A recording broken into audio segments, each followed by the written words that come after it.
화상을 당하기 전에 모습이 아름답습니까? 아니면 화상 이후에 그 모습이 아름답습니까?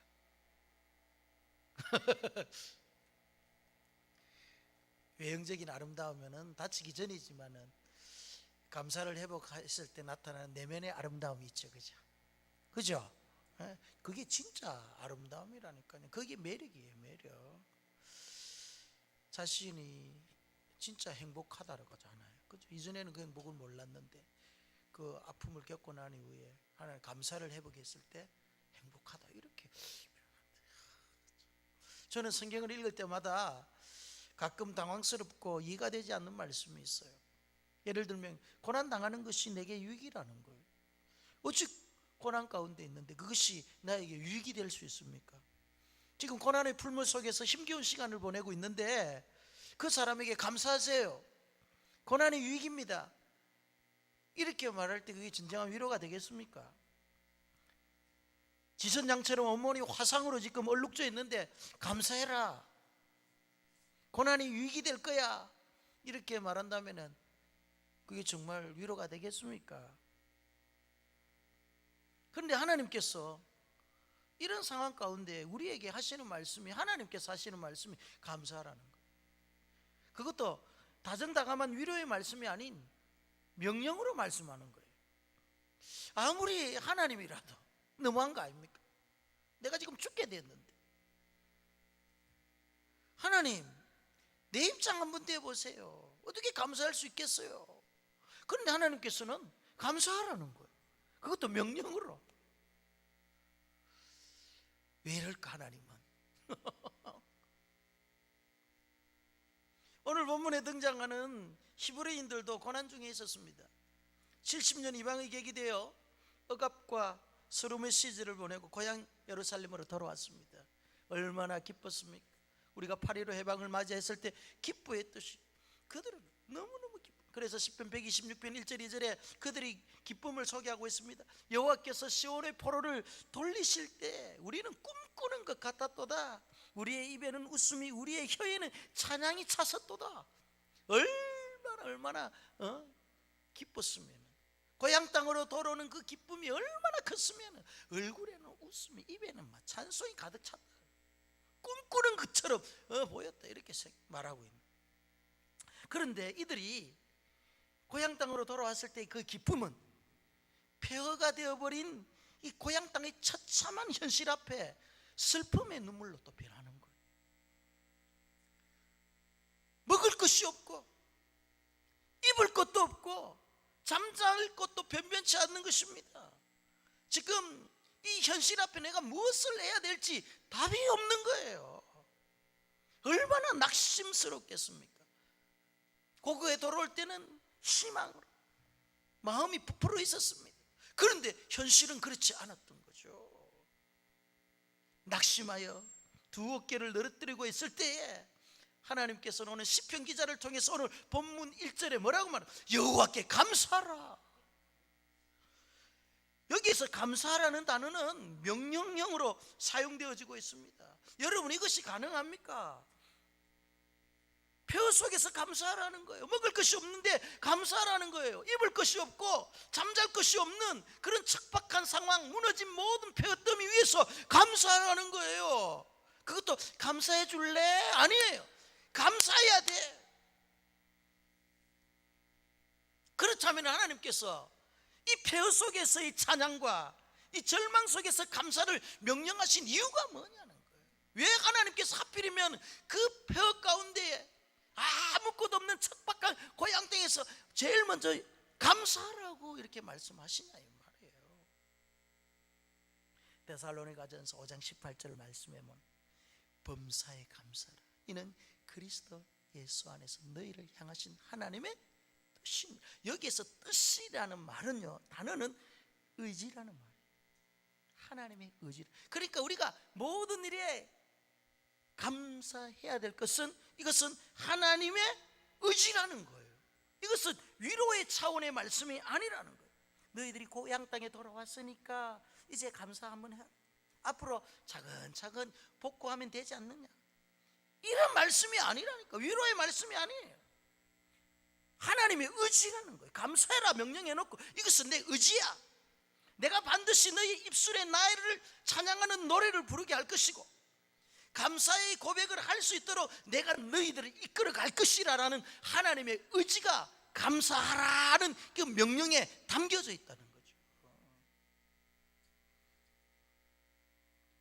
그래서 하나님의 백성들은 이 현실의 문제 앞에 이 좌절하거나 낭만하는 것이 아니라 감사해야 됩니다. 왜 그렇습니까? 하나님께서 우리의 인생을 이끌어 가셔서 감사할 수밖에 없도록, 찬양할 수밖에 없도록 우리를 이끌어 가시기 때문에 그런 거예요. 하나님의 의지예요. 이거는 하나님의 뜻이에요. 그래서 여러분, 우리가 감사할 수 없는 그런 상황 속에서도 감사하는 거죠. 왜? 그 감사를 통해서 하나님께서 우리를 어떻게 합니까? 하나님의 그 완성으로 하나님께서 우리를 향해서 뜻하신 바를 이루도록 우리를 이끌어 가겠죠. 그 이끌어 가는데 찬양의 도구로 마지막 종착역에서 우리를 사용하겠다는 거 아니에요. 감사할 수밖에 없도록 내가 너희들의 인생을 이끌겠다라는 것입니다. 이것이 하나님의 의지, 하나님의 뜻. 그때 갔어야 하나님, 그렇군요.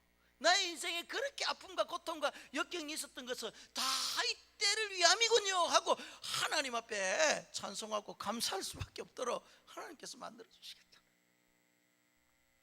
여러분, 인간이 창조되어질 때는요, 하나님의 이미지를 불어넣어 주었어요. 이것을 하나님의 형상, 신의 성품 이렇게 표현합니다. 그러니까 우리는 신의 존재로, 신의 성품을 가진 존재로 창조되어졌습니다. 그런데 문제는 죄가 들어와가지고 이 하나님의 성품, 신의 성품, 하나님의 이미지 형상이 깨어지고 망가져 버린 거예요. 그래서 제일 먼저 상실된 가치가 있는데 그것이 감사를 잃어버린 거예요. 베드로후서 1장 4절에 보면 세상에 썩어질 것을 피하여 신성한 성품에 참여하는 자가 되게 하려 하셨느니라. 그러니까 하나님께서는요, 우리를 신의 성품에 참여하는 존재로 이래 만들어 주신 거예요. 그래서 여러분, 성도들이 도달해야 될 그 신앙의 인격의 종착지는 바로 하나님의 성품에까지 이르러 가는 거예요. 그렇도록 하나님께서 우리를 창조하셨다는 거예요. 그런데 이 신의 성품이 말이죠, 죄로 말미암아 망가져요. 그래서 우리의 삶 속에서 이 신의 성품이, 하나님의 이미지와 형상이 회복되어진다면은 이때부터 우리 속에는 감사가 회복되어지고 기쁨과 찬송과 즐거움이 회복되어져서 우리의 입에 감사와 찬송이 흘러나오게 되어 있는 거예요. 이사야서 43장 21절에 하나님께서 우리를 창조하신 목적 가운데 하나가 무엇이라냐면은 이 백성은 내가 나를 위하여 지었나니 나의 찬송을 부르게 하기 위함이라는 거죠. 그러니까 하나님께서 창조하신 목적이 뭐라는 거예요? 하나님을 찬송하기 위함이라는 거예요. 그러니까 히브리인들의 개념 속에는 이 찬송이라는 단어와 감사라는 단어가 동의어라는 거예요. 그러니까 다른 말로 표현하면은 내가 너희들을 나를 위해 지었나니 나에게 감사하기 위함이라는 거죠. 그렇기 때문에 노래하라, 즐거워하라, 찬송하라는 것입니다. 하나님은 우리 안에 그분을 감사할 수밖에 없는 마음과 성품을 넣어두셔서 이것이 신의 성품이에요. 그런데 죄로 말미암아 이 신의 성품이 상실되어져서 우리 속에는요, 감사 대신 원망과 불평과 분노와 거짓과 탐욕과 모든 안 좋은 것들이 다 우리 속에서 이제 쓴뿌리처럼 말이죠, 솟아오르는 거예요. 마음의 은근키가 막 싹트고 있는 거예요. 하나님은 우리에게 신의 성품을 넣어주셨어요. 그것을 통해서 하나님을 찬양하라는 거예요. 우리 안에 있는 하나님의 이미지, 그걸 보고 말이죠, 하나님을 찬양. 에릭 프롬이라는 사람이 이런 말을 했습니다. 그 사람을 사랑한다는 것은 그 사람 속에 있는 자기를 사랑하는 것이다. 이게 무슨 말입니까? 내가 어떤 사람을 사랑하잖아요. 그러면은 그 사람 안에 내가 좋아하는 게 있다는 거예요. 내 자신을 사랑한다는 것은 그 사람 안에 내가 좋아할 수밖에 없는 그 무언가가 있다라는 거예요. 그래서 내가 그 사람을 사랑하는 거예요. 여러분들 결혼한 부부들 결혼할 때 내가 그 사람을 사랑할 수밖에 없는 그 매력이 있기 때문에 사랑을 고백하고 결혼하지 않습니까? 김성익 장로님 아이 모양인데 대답 맞죠? 우리 박현순 권사님 안에 내가 좋아할 수밖에 없는 뭔가가 있었죠. 없었다면 큰일 나죠. 집에 가면 이제 큰일 납니다. 내가 마음에 드는 것이 있는 거예요. 분명히. 저는 한 커플을 봤는데 정말 외모로 봤을 때는 극과 극이에요. 남자는 막 키가 크고 말이죠. 한 저 정도 되더라고. 한 184 정도.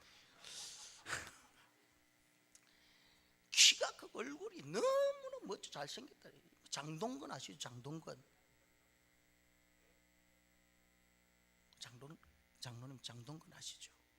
보셨나요? 한번 실질적으로 한번 보세요. 내 자신 죽고 싶습니다. 갑자기 세상 살고 싶지 아니하는 그런 마음이 너무너무 조각.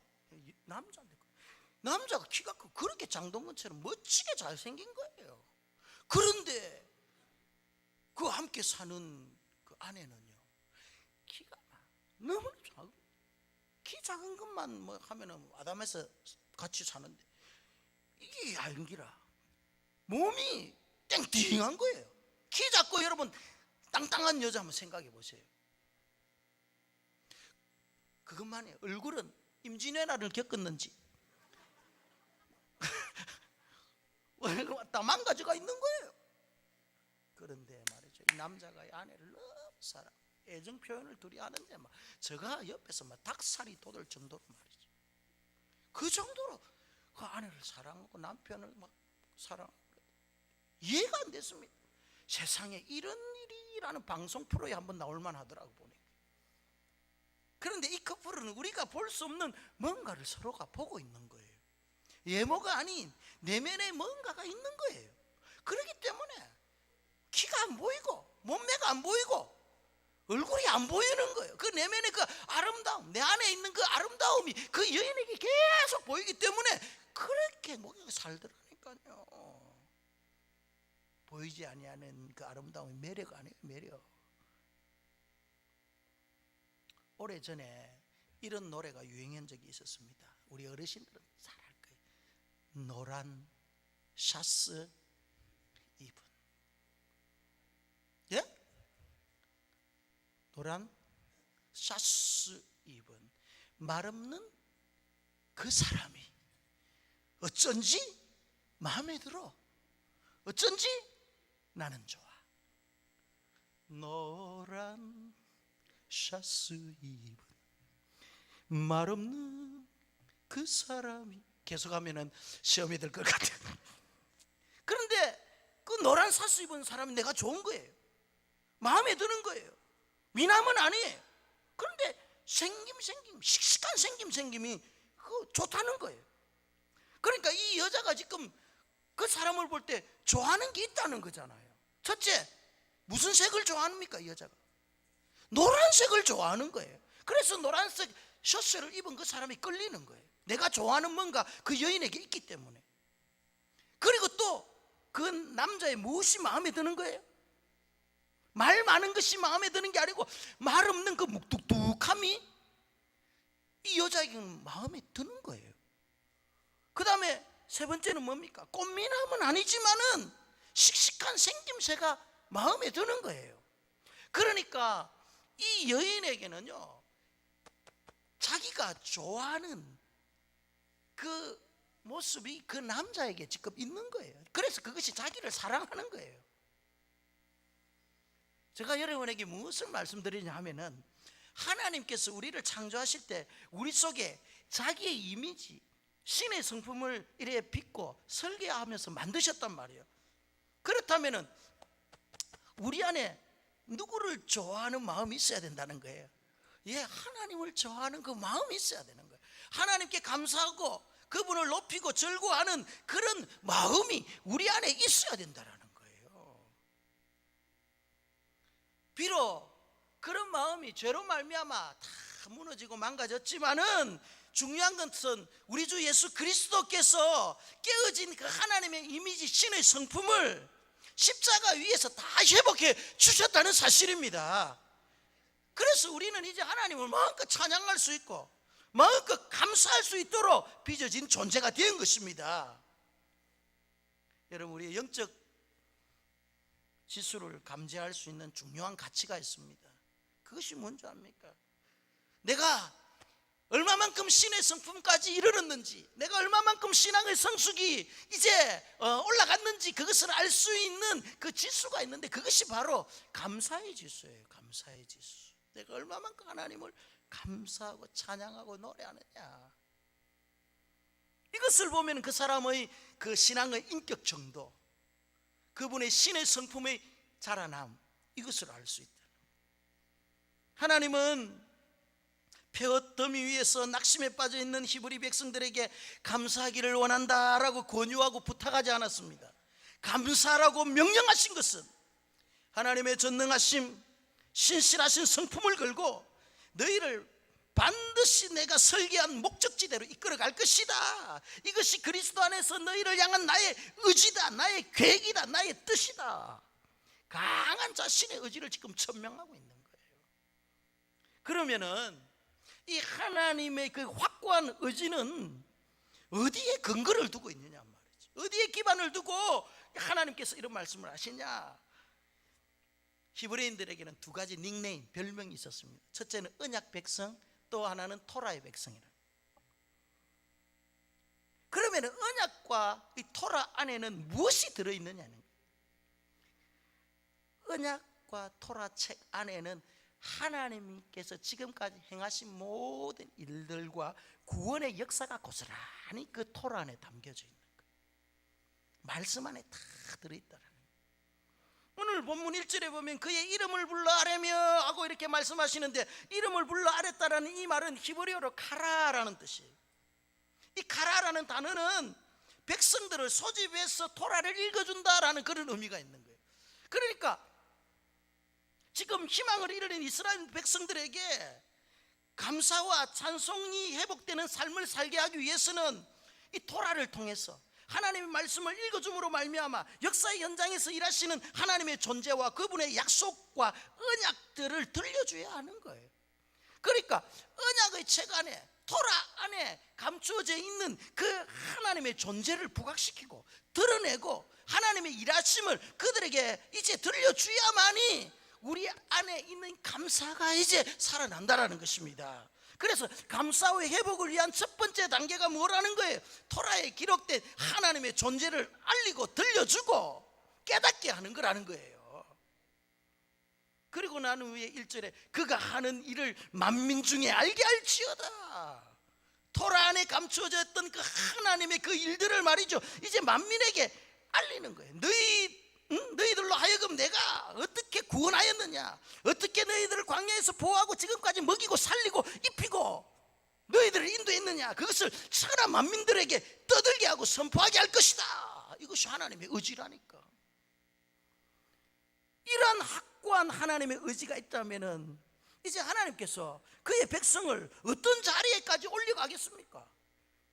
이것은 그냥 하나님께서 말만 하고 끝나는 것이 아니라 하나님의 의지가 담긴 거잖아요. 내가 이렇게 하겠다라는 의지. 그러면 하나님께서 우리를 어떤 자리까지 올려야 될 거 아니에요. 신의 성품에 이르기까지 우리를 올려놓고 하나님을 감사할 수밖에 없는 그 자리, 하나님을 찬양할 수밖에 없는 그 회복의 자리로 우리를 올려놓겠다라는 하나님의 의지가 이게 담겨 있는 거예요. 말씀을 들려주고 깨닫게 해서 하나님을 선포하고 찬양하고 즐거워하고 만민들에게 선전하게 하라는 거예요. 2절에 보면 그에게 노래하며 찬양하며 말할지어다. 여기서 말하라다는 것은 흥분해서 떠든다라는 거예요. 왜 흥분해서 떠드느냐 이 말이죠. 하나님께서 우리의 인생을 지독한 낭만과 절망 가운데 있겠지만은 회복과 완성의 목적지까지 인도하셨다라는 거예요.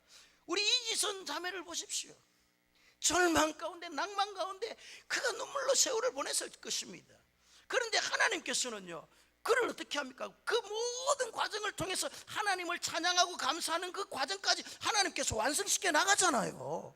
이렇게 하나님께서 우리를 이끌어 가겠다라는 하나님의 의지가 담겨 있는 거예요. 감사라는 것은.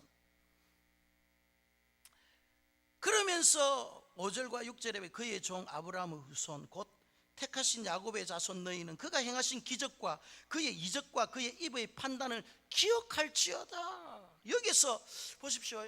아브라함과 야곱, 9절에는 이삭이 등장합니다. 조상의 이름들을 지금 나열하고 있습니다. 하나님을 지금 찬양하고 감사해야 된다라고 이야기를 하면서 갑자기 역사적 사건을 이제 끄집어내는 거예요.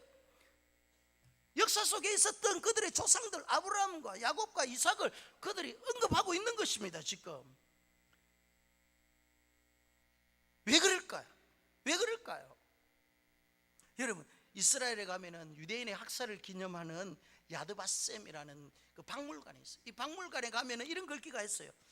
망각은 망국의 길이요, 기억은 구원의 길이다. 여기서 강조하는 게 뭡니까? 기억이에요. 기억. 하나님께서 지금 말이죠, 과거에 있었던 그 이스라엘의 역사, 그들의 조상들을 지금 다 수면 위에 지금 떠올리는 것은요, 뭡니까? 기억하기 위함이라는 거예요. 그래서 여러분, 모든 감사의 출발점은 그분의 토라, 언약을 기억하는 데서부터 시작하는 거예요.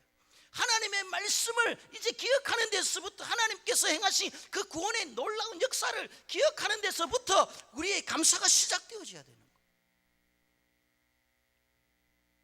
하나님은 우리의 눈물 아십니다. 고통 다 알아요.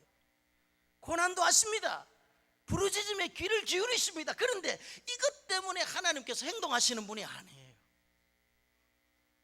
더 근본적인 사실이 있습니다. 출애굽기 3장 9절에서 10절에 보면 이제 가라, 이스라엘 자손의 부르짖음이 내게 달하고 애굽 사람이 그들을 괴롭히는 학대도 내가 보았으니 이제 내가 너를 바로에게 보내어 너에게 내 백성 이스라엘 자손을 애굽에서 인도하여 내게 하리라.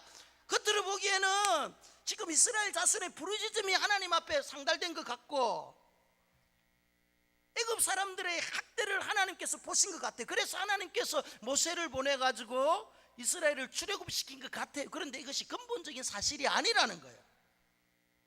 출애굽기 22장 24절에서 25절에 보면은 이런 말씀입니다. 하나님이 그들의 고통 소리를 들으시고 하나님이 아브라함과 이삭과 야곱에게 세운 그 언약을 기억하사 하나님이 이스라엘 자손을 돌보셨고 하나님이 그들을 기억하셨더라. 무슨 말입니까? 하나님께서 그들을 돌보신 것은 다른 게 아니에요. 하나님께서 이전에 그들의 조상 아브라함과 이삭과 야곱에게 하셨던 그 언약을 기억했기 때문이라는 거예요. 그래서 하나님께서 그들의 고통을 돌아보는 거죠. 여러분의 인생 가운데 하나님께서 여러분을 인도하시고 보호하시고 하나님께서 여러분들을 책임져 가시는 이유가 무엇이죠? 그것은 하나님께서 말씀을 통해서 우리에게 약속하셨기 때문에 그런 거예요. 하나님께서 약속을 기억하고 계시기 때문에 하나님의 아들들, 하나님의 자녀들, 예수 그리스도의 피값으로 사신 하나님의 자녀들, 내가 너를 지명하여 불렀나니 너는 내 것이라고 한 하나님의 존귀한 자녀들은요, 하나님이 그 약속 때문에, 하나님 말씀 때문에 그걸 기억하시고 우리를 말이죠, 기가 막힐 웅덩이와 수렁에서 건져주시고 이끌어 주시는 거예요. 그러니까 하나님의 모든 구원의 행위는 그 하나님의 신실하신 언약에 기초되어져 있다. 이 이야기를 어떻게 합니까? 8절에 보면은 그는 그의 언약 곧 천대에 걸쳐서 이래 나가면서 기억하고 영원한 언약이라. 하나님께서 기억하고 계신다. 그런데 하나님의 약속은 일시적이고 순간적이고 찰나적인 약속이 아니라 영원한 약속이라는 거예요. 영원히 변하지 않아요. 여러분, 우리에게 하나님께서 무엇을 기억하라고 하십니까? 다른 게 아니라 언약, 이 약속을 기억하라는 거예요. 이 언약은 어디에 담겨져 있습니까? 토라에 담겨져 있는 것이에요. 이 언약을 기억하고 있다면 그들이 광야에서 홍해를 건널 때 어떻게 구원을 받았으며 황량한 땅에서 어떻게 먹이시고 기르시고 입히는지를 알 수 있다는 거예요. 토라를 기억하고 말씀을 기억하면 하나님께서 우리의 인생 가운데 어떻게 인도하셨는가를 우리는 기억할 수 있는 거잖아요. 그러니까 언약을 기억하는 것이 이 감사의 기초라는 거예요. 그런데 이스라엘 백성들은 어떻게 합니까? 언약을 기억하지 못했을 때, 언약을 잊어버렸을 때 그들은 현실을 볼 수밖에 없었던 거예요. 하나님의 말씀을 기억하지 못하니까 보이는 것은 현실밖에 없는 거예요. 홍해를 걷는 감격이 얼마 되지 않자 광야의 길을 걷다가 물이 없으니까 막 원망하고 불평하는 거예요. 구원받은 것이 고작 이거냐? 광야냐? 약속의 땅 가나안이 고작 이거냐? 하면서 막 그들은 불평하고 원망하는 거예요. 그들의 마음에 무엇이 없었기 때문에 그랬습니까? 불평합니까? 하나님의 그 가나안 땅으로 인도하는 그 로드맵이 없는 거예요. 그들은 눈앞에 현실밖에 없는 거예요. 그러나 그들의 마음속에 하나님께서 펼쳐주실 그 가나안 땅, 약속의 땅의 로드맵이 그들의 마음에 딱 품어져 있다면 지금 물 없는 것 때문에, 지금 어려운 것 때문에 불평하고 원망하지 않는다는 거예요. 여러분, 우리의 인생도 하나님께서 인도해 나가실 때 말이죠, 원대한 하나님의 비전을 우리가 바라보면은요, 하나님의 뜻 가운데 우리가 들어가 있으면은요, 지금 나의 삶 가운데 나타나는 그 조그만 어려움, 여건, 그것 때문에 말이 절망하고 좌절하고 낙심하고 울고불고 그래 하지 않는다는 거예요.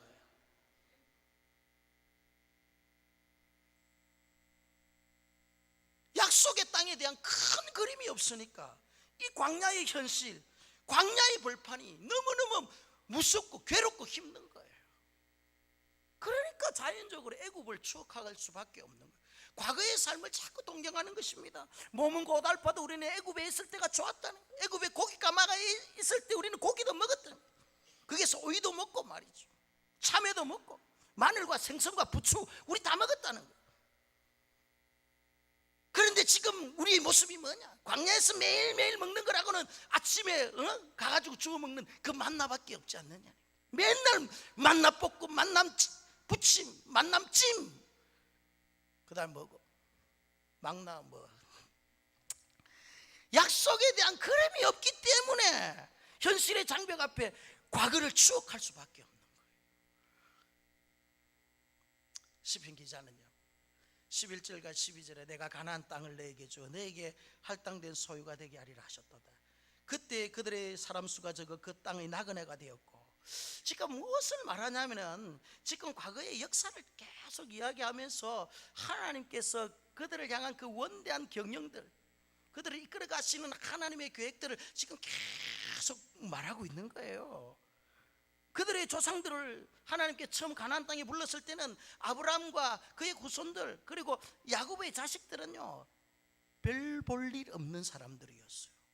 사람 수도 적고 힘도 없었습니다. 그래서 하나님께서는 이 민족 저 민족에게 치이는 그들을 어떻게 합니까?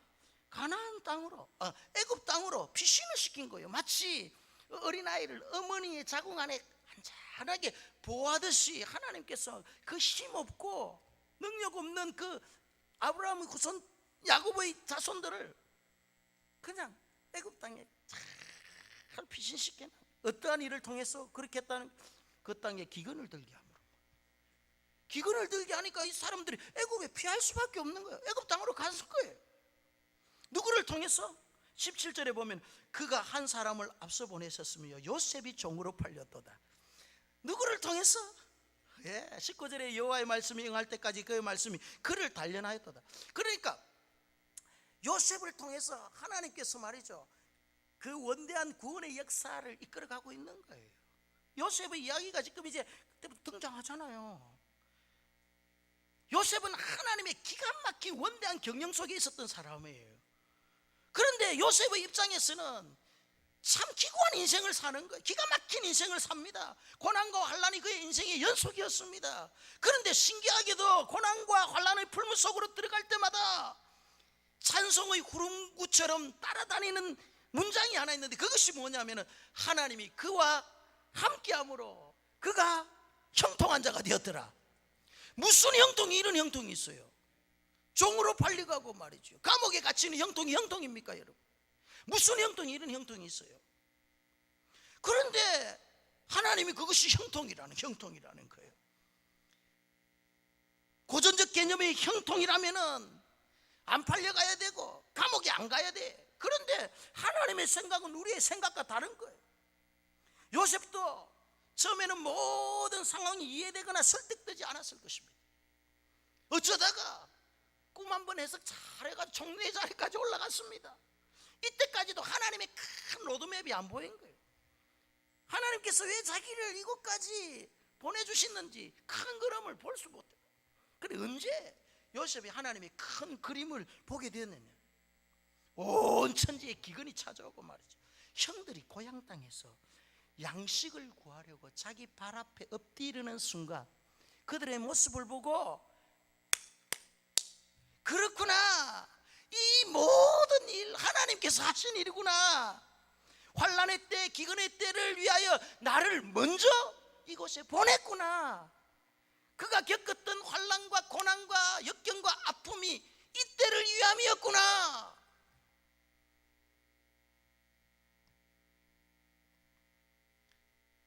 자신이 하나님의 섭리에 눈을 뜨지 못했을 때 그는 팔려온 줄만 알았습니다. 재수가 없는 줄만 알았습니다.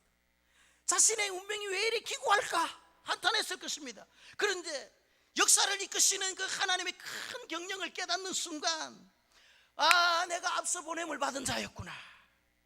그때서야 눈이 열리는 거야. 그때서야 고난의 의미를 알고, 그때서야 아픔의 의미를 알게 되는 거예요. 내 인생 가운데 하나님께서 어떻게 역사하고 나를 이끌었는지 이때서 우리는 고백하게 되는 것입니다. 여러분, 형통이 무엇입니까? 그냥 아무런 문제 없이 잘 풀려나가는 그게 형통입니까? 이것은 세상 사람들이 생각하는 형통의 개념이에요. 형통이란요, 하나님의 계획이 내 인생을 통해 진행되어지고 완성되어지는 것이 형통이에요. 요셉 보십시오. 하나님께서 그를 형통한 자가 되었더라. 요셉이 그 기구한 운명을 지금 짊어지고 가는 가운데서도 하나님께서 지금 그를 형통하다 하신 말씀은 하나님의 계획 가운데 요셉이 들어갔기 때문에 그런 거예요. 요셉을 통해서 하나님의 그 원대한 경영이 지금 이루어져 가고 있기 때문에 요셉을 바라보면서 형통한 자라고 이렇게 이야기를 하는 거잖아요. 여러분이 현재 지금 힘들고 어려운 삶을 살고 계시는 분이 있습니까? 그것이 하나님의 계획 안에 있다면 여러분은 지금 형통한 삶을 살고 있는 거예요. 세상 사람의 기준으로 여러분 판단하지 마십시오.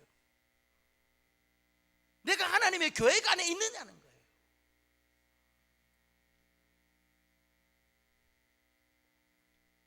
우리의 삶의 현장에도 마찬가지입니다. 아, 지난날의 그 모든 아픔과 고난과 위기와 역경이 내가 이 일을 위해서 보냄을 받은 자였기 때문에 그때부터 눈이 열리는 거예요. 내 인생에 왜 저 사람을 만났을까? 아, 이 일을 위함이었고, 내가 왜 이 가정에 시집을 왔을까? 내가 왜 이 교회에 출석을 하게 될까? 나의 삶 속에서 풀리지 아니하는 그 모든 숙제들이 어느 순간 하나님께서 경영하신 그 모든 일들이 보여지기 시작할 때, 아, 이 일을 위해서 나를 하나님께서 보내주셨구나 하는 고백이 나온다는 것입니다. 이것이 하나님께서 감사하라고 명령하신 끝에 감추어 놓으신 궁극적인 목적지요 계획인 거예요. 감사하라 명령하는 이유가 반드시 내가 나의 계획 가운데 너를 완성된 존재로 이끌어 갈 것이다. 하나님께서 그렇게 말이죠. 강한 의지를 가지고 감사하라고 이렇게 이야기를 하기 때문에 감사할 수밖에 없는 거지. 어릴 때 한 번씩 아빠가 번쩍 들어서 목마를 태워준 적이 있을 것입니다. 아빠 어깨 위에 올라가면은요, 내가 키가 작아서 볼 수 없었던 새로운 것들을 막 보게 돼요. 사물을 보는 각도가 달라지고 시야가 넓혀집니다. 여러분, 우리의 영적인 시각이 언제 열립니까? 그것은 하나님의 어깨에 우리가 올라가서 이 세상의 경영을 볼 때예요. 하나님의 관점에서 우리가 이 세상을 볼 때, 그때 우리의 영적인 시각이 열리죠. 어떠한 상황과 환경 속에 있다 할지라도 우리가 하나님의 어깨 위에서 이 세상의 경영을 보면은요, 그때마다 여러분 감사할 수 없는 상황 속에서도 우리의 감사는 회복되어질 줄 믿습니다. 감사의 끝지점에 하나님의 선하신 계획들이 말이죠, 우리 눈앞에 펼쳐지는 것들을 이제 말이죠 경험하게 되는 거예요. 추수감사주의를 맞이하여 우리에게 주신 모든 것을 여러분 먼저 감사하시기를 바랍니다. 그리고 혹시 내가 지금 잃어버린 감사가 있다면 그 감사를 회복하는 시간이 되기를 주님의 이름으로 축원합니다. 그리고 또 하나, 감사의 끝에 펼쳐질, 지금은 고난 가운데 있고 지금은 역경 가운데 있고 힘든 시대를 지나고 있지만은 그 속에서도 감사할 때 그 감사의 끝지점에 펼쳐질 그 회복, 하나님 성품의 그 완성한 그 멋진 그림을 여러분 바라보면서 오늘 감사하며 살기를 주님의 이름으로 축원합니다.